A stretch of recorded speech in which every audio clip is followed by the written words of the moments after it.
Once upon a time, there lived a poor widow named Omanwanne. Omanwanne was a gentle woman who lived in a small village called Ukoma. She had a sweet daughter named Ndidi, who was 5 years old. Omanwanne loved Ndidi more than anything in the world, but life was hard for them. Omanwanne's husband had died in a big storm, so she had to take care of Ndidi all alone. Every day, Omanwanne went to the field to plant yams or fetch water from the river. She worked very hard, but she often came home with little food. Her heart felt heavy because Ndidi sometimes went to bed hungry. One night, Omanwanne sat outside her hut and looked up at the stars. She felt tired and sad.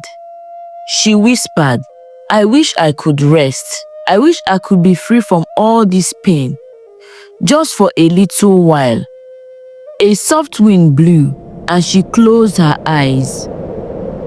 It felt like someone was listening to her wishes. She didn't know that her words were powerful enough to call something very old and mysterious. Ndidi slept inside the hut, dreaming of better days. But outside, the moon seemed brighter than usual, and the air felt cold. Omanwanne did not see any shape or figure yet, but she felt a strange appearance. In her heart, she knew something had changed. The night was too quiet and a chill ran down her spine. She stood up and quickly went inside, hugging her daughter close.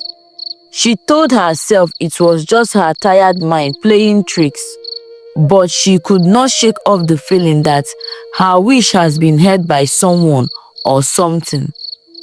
Little did she know that this silent night marked the beginning of a hidden secret with death itself. Her life and Ndidi's life would soon be changed forever. Early the next morning, Omanwanne woke up before the sun rose. She took her old basket and went into the thick forest behind the village. She wanted to gather firewood to sell. The forest was dark with tall trees and thick bushes. As she walked, she heard soft rustling. At first, she thought it was just a small animal. But then, a cold breeze touched her skin. She felt a presence again. Suddenly, a tall figure stepped out from behind a large tree. It wore a dark cloth from head to toe, and its face was hidden in shadows. Omanwanne's heart raced. She wanted to run, but her legs felt heavy. The figure spoke in a calm, whispering voice. "Omanwanne, I heard your wish last night." She realized this was death. She had grown up hearing scary stories about death, but never imagined death could appear like this. Death said, "You are tired and sad. I can help you rest. But if you borrow my power, you must be careful. If you use it too many times, you may not return to life." Omanwanne was shocked. She asked, "How can I borrow your power?" Death explained that Omanwanne could slip into a deep sleep whenever her troubles were too big. During that time, she would feel no pain, no hunger. She would cheat death because she would look lifeless, but after a short while, she would come back to life, as if nothing happened. However, death warned, "If you do this too much, I will keep you forever." Omanwanne thought of her daughter Ndidi, waiting at home. She thought of her empty cooking pot and their leaky roof. She felt desperate. Even though she was scared, she said yes. Death reached out a hand and gently touched her forehead. Omanwanne felt a cool wave wash over her. In a blink of eye, death vanished. She stood alone in the forest, ensuring if it was real or a dream. Still, she had made a secret deal with death, one that would help her chase sorrow, but only if she was willing to risk everything. The next day, Omanwanne noticed something strange. She felt less worried and more energetic. She gathered firewood faster than before. She sold it in marketplace and had enough money to buy yam and beans. Ndidi smiled at her mother with bright eyes that evening because they had a proper meal. Omanwanne's heart felt light with joy, even though she remembered the dark figure in the forest. She whispered to herself, "Maybe this day will help us after all." But as days passed, life became harder again. The money from selling firewood was not always enough. Sometimes, the field did not grow well. One evening, Omanwanne felt completely worn out. She remembered Death's offer to let her rest and feel no pain. Quickly, she laid down on a mat in her hut and closed her eyes, calling out to death in her mind. Suddenly, her breathing slowed and her body went still, as if she had died. When Ndidi woke up and saw her mother lying so still, she was scared and ran to get help. The neighbors came, but they found Omanwanne cold and quiet. They cried and thought she was gone forever. They started preparing for a funeral, but just before sunset, Omanwanne gasped and opened her eyes. Everybody was shocked. Maybe she was just very sick, the neighbors whispered. They did not understand she had cheated death by borrowing its power. Omanwanne felt refreshed after that strange sleep. She hugged Ndidi and told the neighbor she had just fainted. The villagers believed her story, but some were worried. They had never seen anyone who looked so dead and then came back so suddenly. Omanwanne kept her secret, knowing no one could believe the truth. Deep down, she feared using death's power too often. But the peace she felt in that sleep called to her. And she knew she might do it again whenever life became too tough.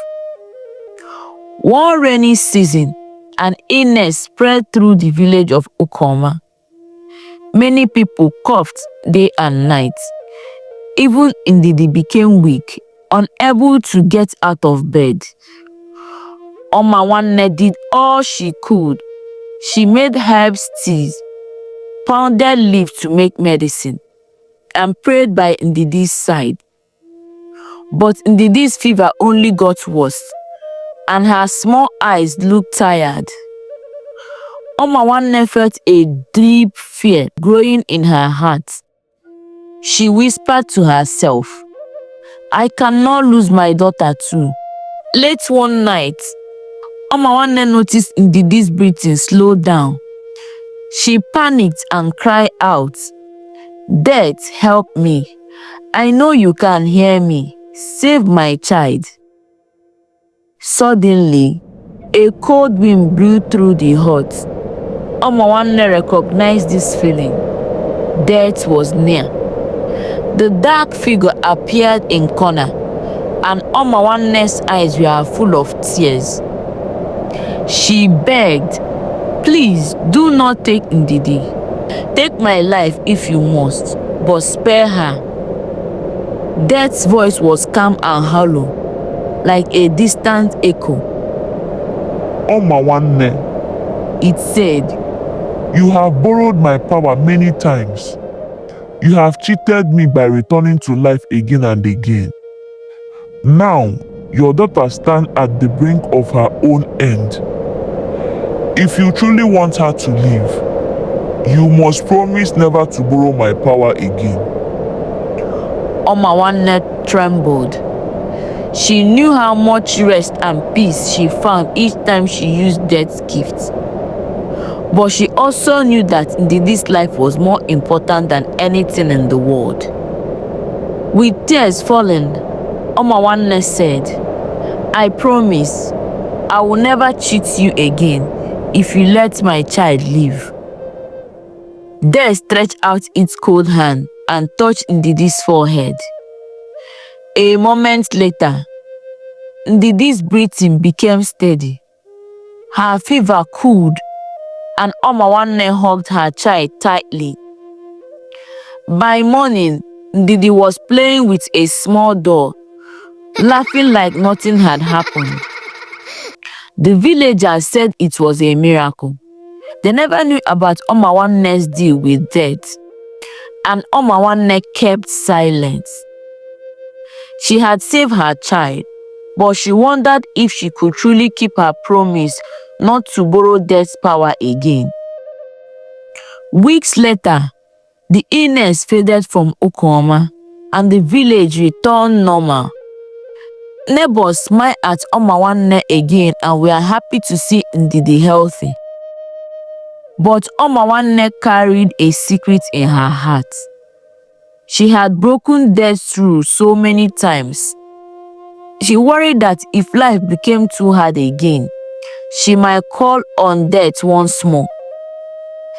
Each night, as she put Ndidi to bed, she remembered Death's warning. If she cheated again, she might never return. One day, a harsh drought dried up the fields. Food became scarce and people struggled. Omanwanne walked from morning till night, searching for water and white fruits. Her body ached and her spirit felt tired. She thought about Death's power and the sweet rest it offered. But she remembered her promise. She told herself, "I must stay alive for Ndidi. I must not break my word." Even as her body grew weaker, she did not call out to Death. Finally, the rains returned. Fresh crops began to grow, and villagers greeted a sign of relief. Omanwanne felt hope blossom in her heart. She smiled, thinking, "I did it. I stayed strong without borrowing Death's power." Ndidi ran to her with a wild flower, giggling, "Mama, the fields are green now." Omanwanne lifted her daughter into her arms, tears shining in her eyes. She had chosen life even when it was hard. Though the villagers never knew about Omanwanne's secret deal, they saw her bravery. They respected her for her kindness and her hard work. They said Omanwanne must have strong spirit watching over her. Little did they know how close those spirits truly were. Omanwanne had cheated Death many times, slipping into the cold sleep and returning. In the end, she chose to keep living for Ndidi, no matter how rough things became.